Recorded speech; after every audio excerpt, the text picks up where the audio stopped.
Welcome to the Curious Empath. This is a space for those of us who feel it all. The beauty, the ache, the currents beneath the surface of things. Together we wander through the deep places. Intuition, spirit, healing, psychology, and neurodivergence, along with all the tender mysteries we don't yet have language for. I'm Catherine Query, a mental health counselor and a curious empath, and I follow that curiosity wherever it leads us. Come curious, leave changed. Let's get started.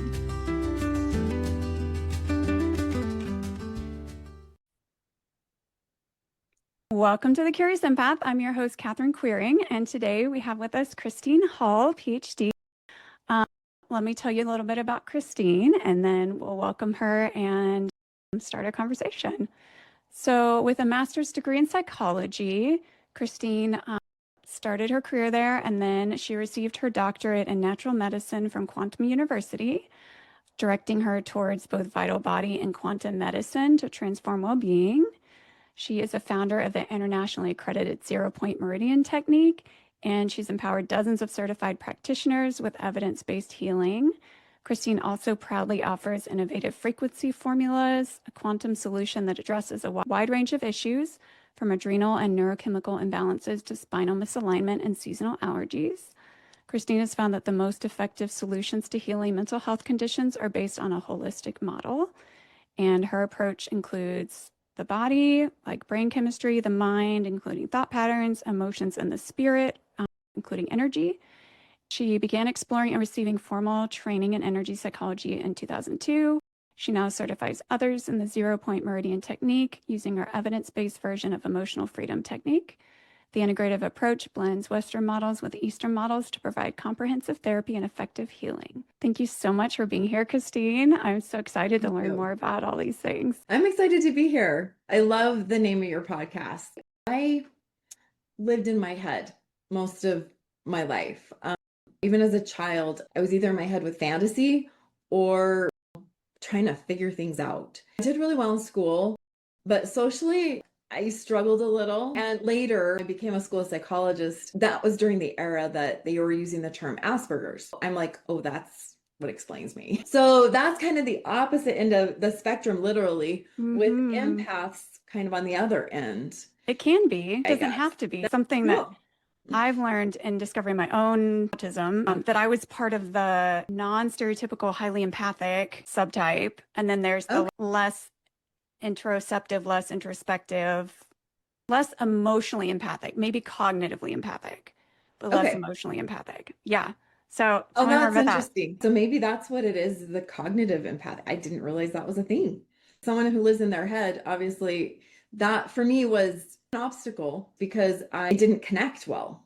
So I didn't have that, like I was able to walk away from a best friend, in 6th grade and have like no emotion about it. And she was neurotypical and it was breaking her heart and she was crying and I was confused, And so those were the kinds of things I went through as a child. And then I got into substances. I discovered drugs to fix the depression, things like that, rather than do the emotional work. My first husband was an empath. It was rare because he was heavily involved in the drug culture where you've got a lot of disconnect emotionally. But what I figured out is he was using substances to numb because it was overwhelming. It was too much. Nature. Right. So that was an interesting part of my adventure. And then we had children, and there's nothing like having a child to stretch you with emotions, and especially daughters. So I had to kind of reparent myself, I guess you could say, through their childhoods. And eventually the marriage didn't work out. So then I had to do it without him to lean on emotionally. And that's when I had to get my emotions figured out. That was in my 30s. And it was also the time I started my master's degree. I'm trying to figure out my emotions while I'm in the psychology department, where I discovered that they don't like to talk about emotions because they're not measurable. They like to talk about cognitions and pathologies. And that was and it was like, no, wait, I'm trying to get away from that. Like, that's not how I want to define myself or the world around me. Right. And so it was like weird to, to navigate this profession that required for me to actually, get through it. I had to go analytical. And then at the same time, be going through a divorce and raising two young children and all the emotion that was coming up with that. And so I was doing it as very two separate worlds. And eventually I integrated my world and my brain. So that's where I started finding solutions with brain integration. Tell us more about that. It's interesting how brain integration works, that there's an actual horizontal and vertical with brain integration. So the horizontal with brain integration is a left-right brain kind of connection. So that's where your kind of analytical side and your emotional side start to connect, I guess, or work together. Yeah. And you actually can see that through heart rate coherence, which isn't that interesting? Yes. I didn't know that was related to the different sides of the brain. With the Heart Math Institute. And even the name, it's like, how does heart and math have anything to do with each other, right? Well, they're literally saying like analytical, emotional, in a different way. So Heart Math Institute's done quite a bit of research on it, and they've developed some instruments that you can measure heart rate coherence and some tools and techniques that you can use to integrate your brain. I also, in that journey, started doing the emotional work that needed to happen. And so what I discovered is a way to delve into raw emotion, but to slow the process or change the neural networking of it through writing. So that's where, so one of the first tools I developed for my clients so I moved from school psychologist into private practice. One of the things I created early in my private practice was the love solve method. I know you're interested in the meditation practice I developed, but I wasn't able to meditate until I did the emotional work. Right. So the problem with attempting to meditate in silence, now sometimes a guided imagery or something that's structured will do that for someone. Right. But that's when I will measure people's heart rate coherence, is when they're attempting to meditate. Yeah. And most people actually get less coherent when they try. Right. Quiet their mind. Yep. Isn't that interesting? Yeah. So that it actually disconnects them a little bit because they're trying so hard to get that headspace to change it, right? And so mindfulness training is good because it's not making you do anything. It's just encouraging being here and now with your full senses. Right. With your full five senses. And that will show up on a heart rate coherence. It's because it's like a zone. It's like you're not just emotionally heart centered and you're not just mentally centered. It's like your heart and mind connect in a way that is more integrated. So that's the vertical. So back to we had horizontal, which is left brain, right brain. Okay. And then the vertical is more head to heart. Okay. So what that looks like also in the brain is you've got the frontal cortex, which can be analytical. You got your beta brainwave kind of thing going on with the frontal cortex. And then you drop into your limbic brain, which is, if you're good at mindfulness, you're going to get your alpha brainwaves, which is a drop down. It's a slower brainwave pattern than beta. And then if you go all the way to reptilian, you've just surrendered, and actually when people get really good at meditation and they don't even know where time went. I think actually happens really often for ADHD people, but it's seen as a deficit. It's seen as time blindness. But what's happening is they're just so in the moment. Well, and that's I think where it's the theta. Yeah. So in the theta state, you can actually support healing.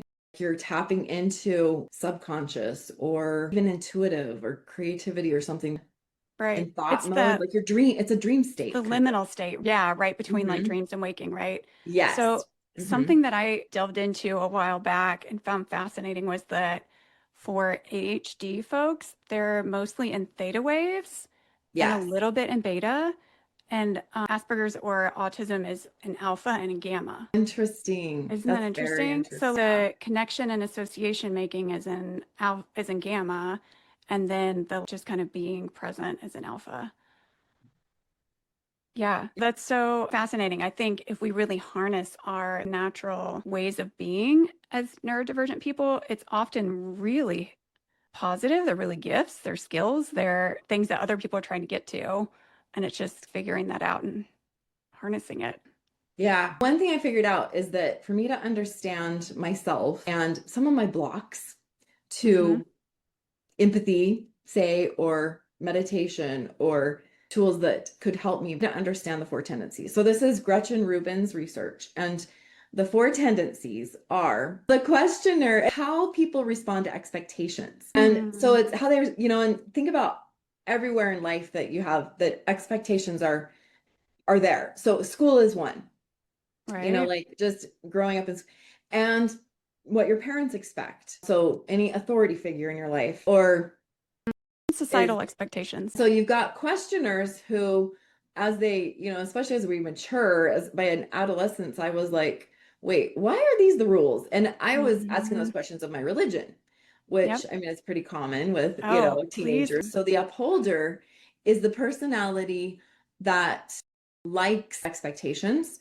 and likes succeeding. It's like, give me the set of Mm. rules, I will follow them so that I can be accomplished. I'm pinging like certain Enneagram numbers for these. The Yeah. upholder, I think, would be a 1 or a 3. The ones would be more internal, like I need to uphold this for myself and succeed because this is Mhm. moral and right, and that means I'm good. And an Enneagram 3 would be like, I need to be successful in the eyes of everyone else, and I need to be moving up in the world, That makes kind of sense. thing. Yeah. That describes the upholder. Yep. So they're Yep. not trying to question it. They just want to know what the rules are and excel in it. Yeah. So in school, I was actually an upholder. I did really well. Mhm.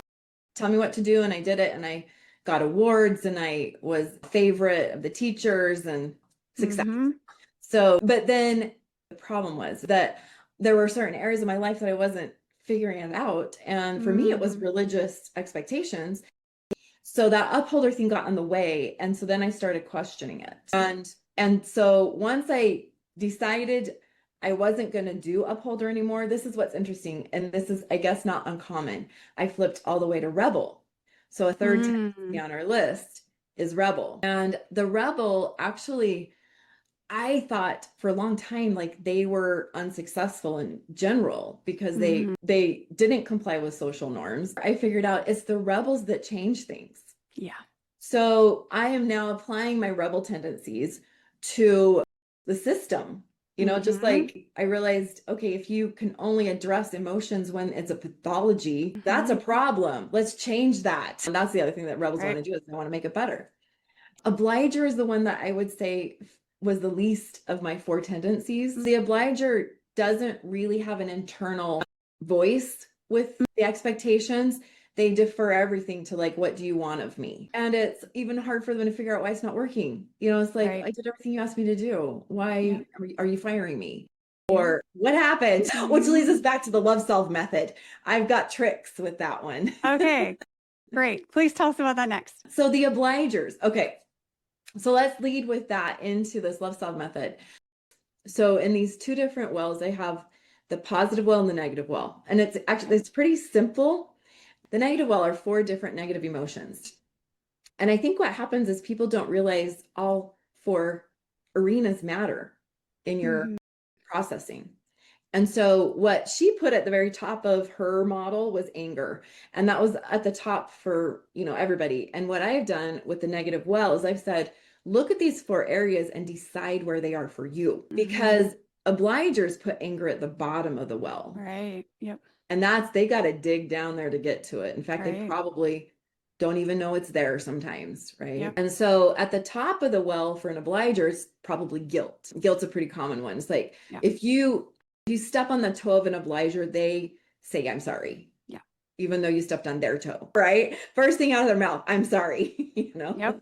Questioners might be a different emotion, or rebels might be a different emotion, Mhm. right? Rebels, Mhm. there's some anger. And, in some of these other personalities, it's like there's fear-based personalities. It's Mhm. like we're Mhm. operating from fear. And so the top of the well for some people is anxiety. It's Mhm. like leaking out. It's like, Yep.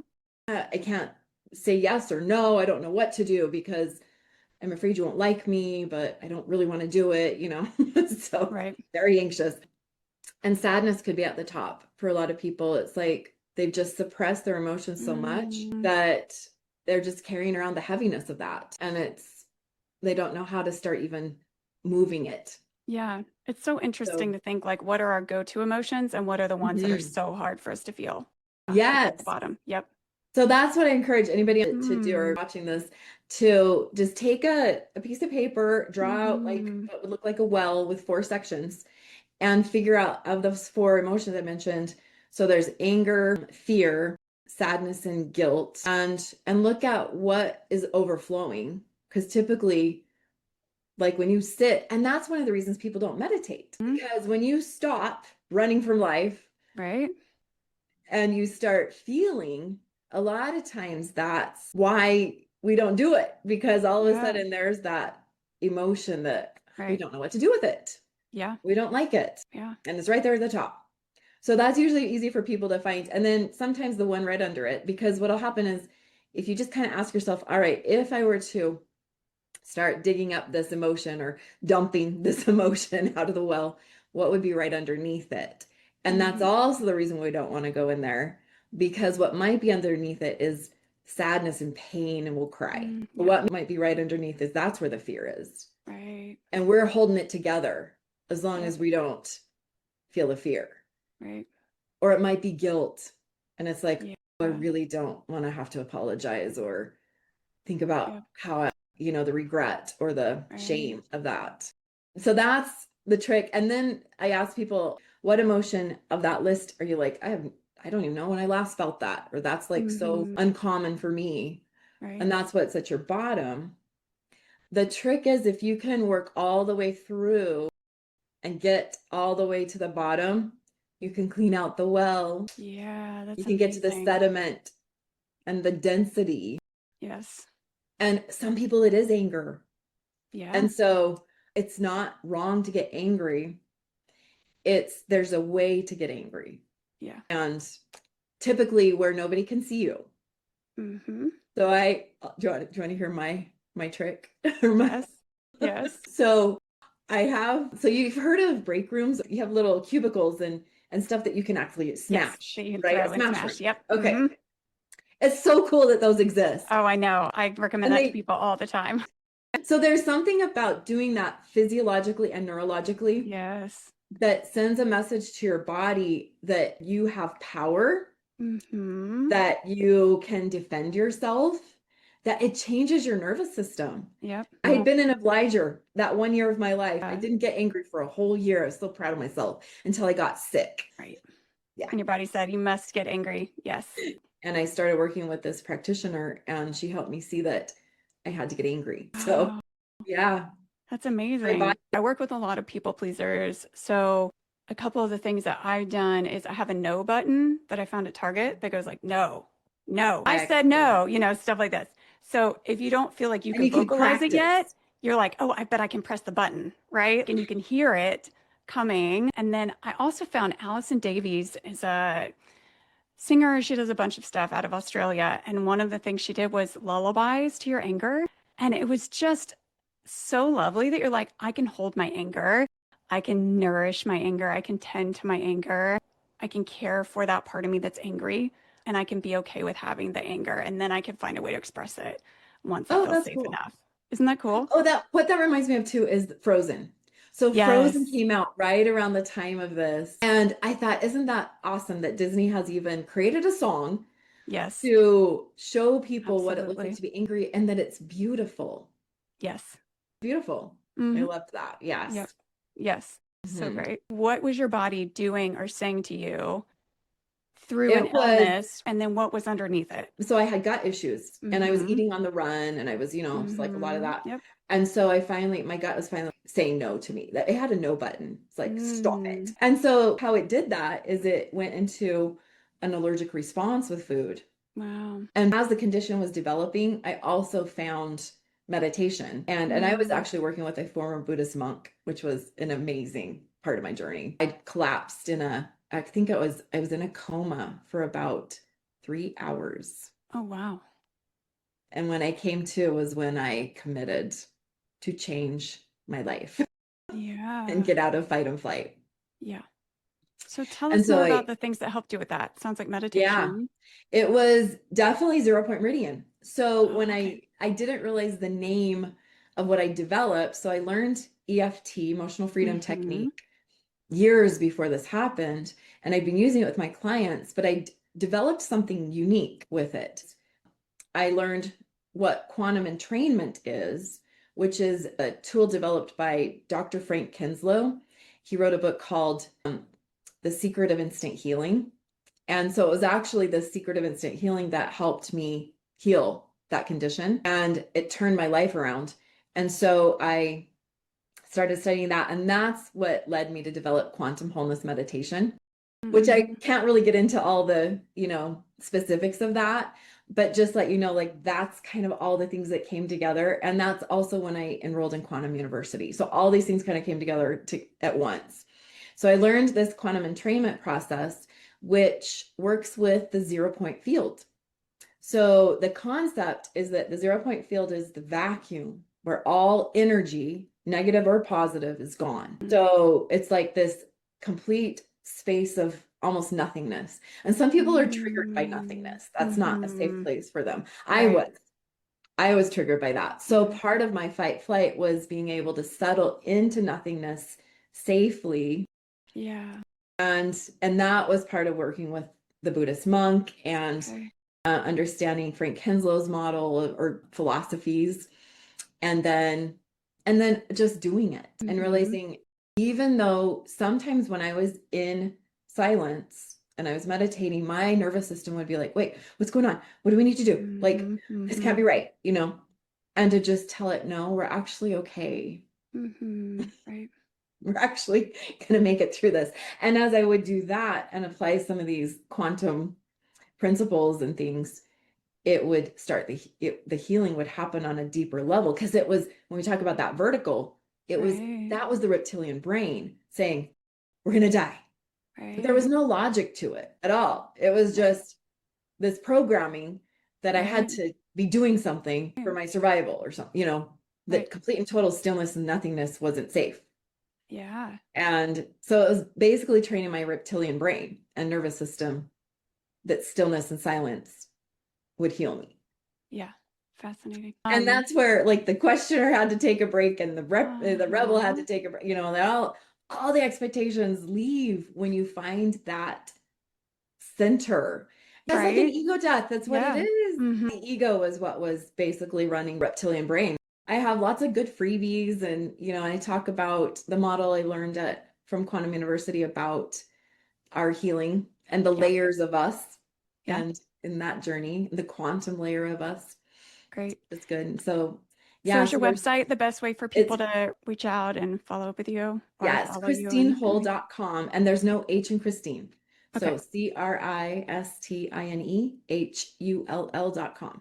Okay, and we'll link to that in the show notes too. Awesome. Beautiful. Well, thank you so much, Cristine. This has just been such a pleasure.